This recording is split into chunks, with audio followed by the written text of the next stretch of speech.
A couple of months ago, I spent the weekend up in Santa Monica.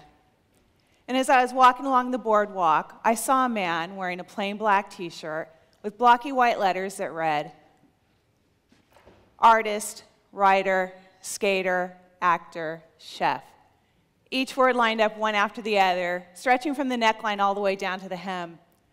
And I thought to myself, wow, that's a whole lot of accomplishment for a single Fruit of the Loom. It also made me wonder if he was possibly working on a second or a third t-shirt as well. He seemed like a man with a healthy respect for list making and goal setting. Not to mention, Fruit of the Looms are often sold in 3-packs. Though from what I'd seen, a few labels were missing. He could have just as easily added gym rat, judging by the size of his biceps. Or a tribal tattoo collector, going by the intricate bands of ink circling those biceps. Or flashy sneaker connoisseur, according to his customized Nikes. But like I said, there was only so much room on the front of that t-shirt, so I guess he had to narrow it down to the 5 most impressive bits. Seeing that t-shirt got me thinking a lot about this upcoming TEDx talk and the event's theme of icons, mavericks, and geniuses. And not for the first time, I couldn't help but wonder why the event organizers thought to include me in a list of labels as impressive as that. Was I flattered? Yeah. The second the invite came in, I did a happy dance to rival Snoopy's when Charlie Brown puts food in his bowl. But as soon as the dust settled and I read the invite again, I just couldn't see where I fit. To me, this is what an icon, a maverick, and a genius look like. And they can easily move in and out of those categories. They're all genius at what they do. They're all mavericks challenging the status quo. And they're all iconic, recognizable from their headshots alone. I guess I just don't see myself in that way. For one thing, I require a bit more introduction than Oprah, Branson, and Einstein. But then labels are funny things. When I tried making my own imaginary t-shirt, the labels I came up with all felt a little forced and limiting. I guess the most obvious label for me would be author. After all, it's the label that got the attention of the event organizers. It's the label that lured in the majority of my Facebook, Twitter, and Instagram followers. And if I'm going to be honest, yeah, it's a label I'm proud to wear. I had to work really hard and overcome a lot of obstacles in order to achieve it. If I wanted, I could kick it up a notch and add #1 New York Times bestselling author. That's a label I'm especially proud of. Well, thank you. But on those brutal days when I'm sitting frozen before my keyboard, totally out of ideas and sure that my career is over, that particular label fails to bring the jolt of inspiration you'd think. Other labels I might add would be wife, daughter, sister, friend. But honestly, when I'm really busy being an author, the wife, daughter, sister, and friend labels take a back seat. Reader, shopper, traveler, meditator, art lover, they all fit, but not all the time, which is why they fail to make the cut for the t-shirt. I guess my failure to put together a proper list of labels for my imaginary t-shirt is what makes it so ironic that I write books about adolescence, a time when we're most obsessed with defining ourselves and others, and it's easy to understand terms like these. We may not always know who we are at 15, but one thing's for sure, being able to place our peers in a single-word boxes makes it a whole lot easier to navigate an increasingly confusing world. While the adult me knows that high school was tough for everyone, yes, even the popular people, the underdog teen me couldn't begin to conceive of such a radical idea. Back then, I firmly believed those people not only fit their labels, but they wore them with pride. Well, I did all that I could to rebel against mine, which started with, stuck up bitch. When I was 8 years old, my family moved from a modest tract home in Garden Grove to a large custom home in Yorba Linda, where on the first day of school, before I uttered a single word, a group of older girls spotted me and immediately tagged me with my new label, stuck up bitch. Mind you, I was 8. I was also terrified, painfully shy, and despite having just moved into a home that looked impressive on the outside, inside that house, my family was falling to pieces. Back then, there wasn't a lot of conversation about bullying, and when there was, it was always relegated to something that boys did. No one had yet recognized the insidious nature of girl-on-girl bullying, and they wouldn't until much, much later. Since it wasn't part of the lexicon, all the adults and teachers who saw it, and trust me, there were plenty, they all pretended not to. If it hadn't been labeled, it didn't exist, which means it wasn't really happening, right? Besides, back then, my teachers all knew me as gifted, and they probably thought that made up for the other, more unfortunate label.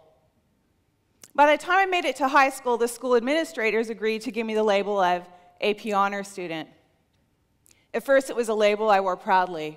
It made me feel smart and accomplished. But after years of being taunted as a stuck-up bitch, and after a very messy divorce between my parents that left my mother and I living on the verge of poverty, well, I felt overwhelmed, beaten down, and decided it was a whole lot safer to hide my abilities and play as small as possible, hoping to go undetected and maybe get a break from the taunting. Ultimately, my efforts paid off. The stuck-up bitch label faded, and my AP Honor Student label morphed into something like this. It's a little wordy, I know. If I was to put that on the front of a t-shirt, I'd have to use a really small font to fit it all in, and then you couldn't read it from far away, and that would defeat the whole purpose. So instead, maybe I'll just narrow it down to the single-word label given me by my senior year AP history teacher. Failure. I still carry the memory of the day he kept me after class to tell me that I would never amount to anything if I kept ditching. That I wasn't just failing history, but I would live out my life as a failure. As a bookend to that story, lest you think it's all gloomy, around that same time, my AP English teacher told me I was a good writer.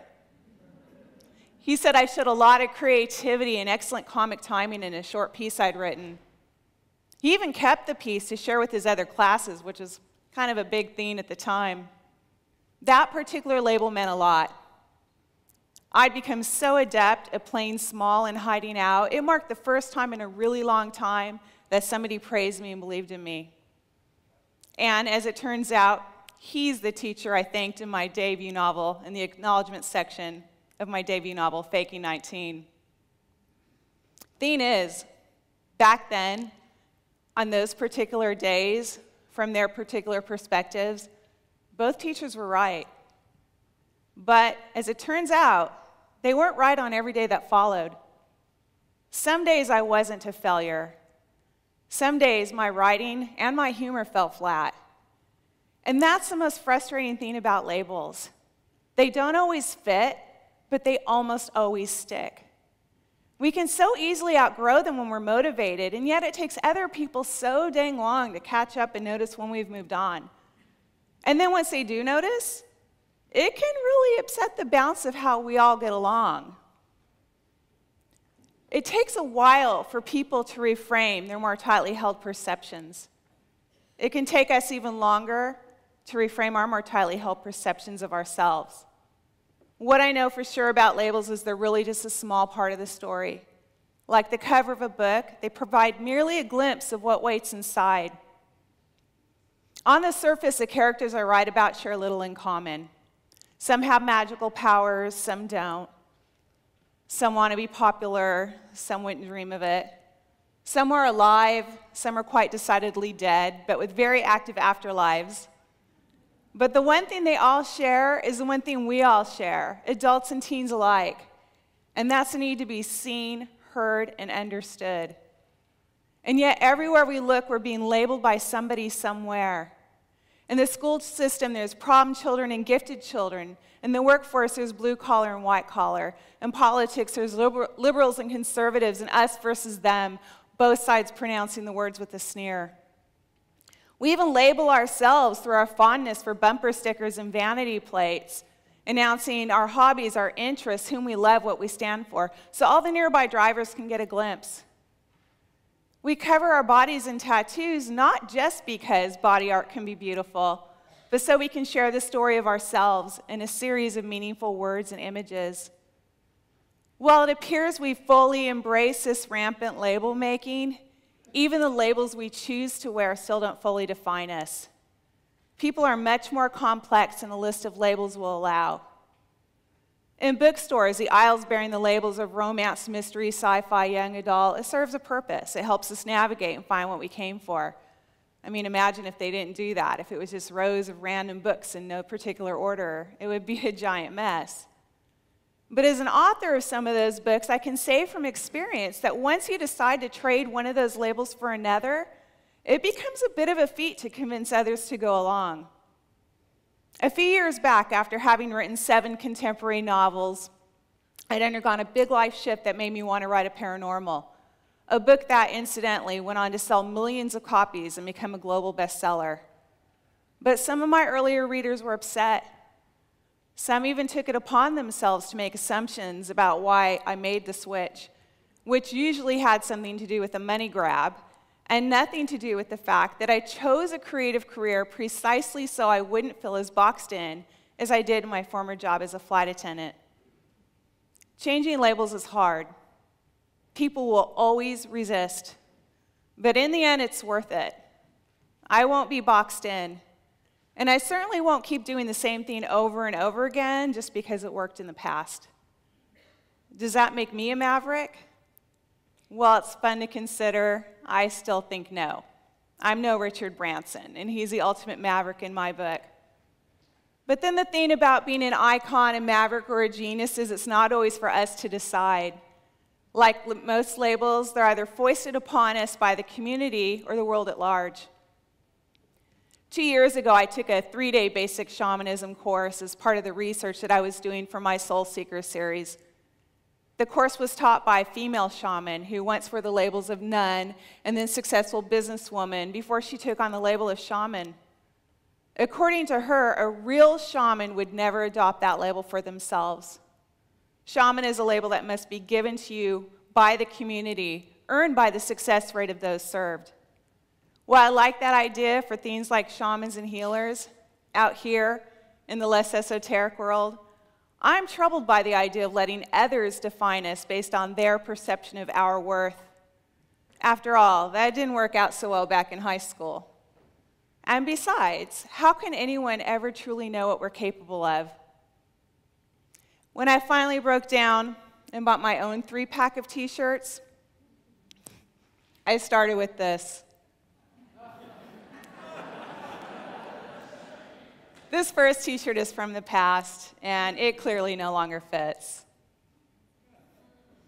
My second attempt went like this: human, imperfect, mortal, because clearly I'm all of those things, as are you. And as the tag says, it's one size fits all. But it feels a little confining. And while I'm still not comfortable wearing the icon, maverick, and genius label, could be fun to try it on for a bit and see how it goes.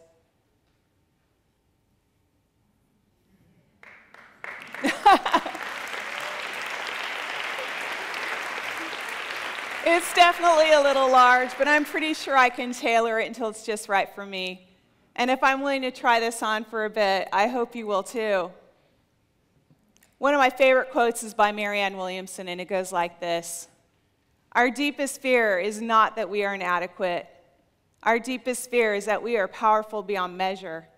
It is our light, not our darkness, that most frightens us."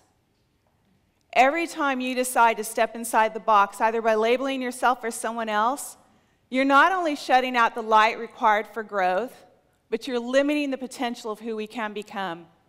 So I leave you with this: where in your life are you an icon, maverick, and genius?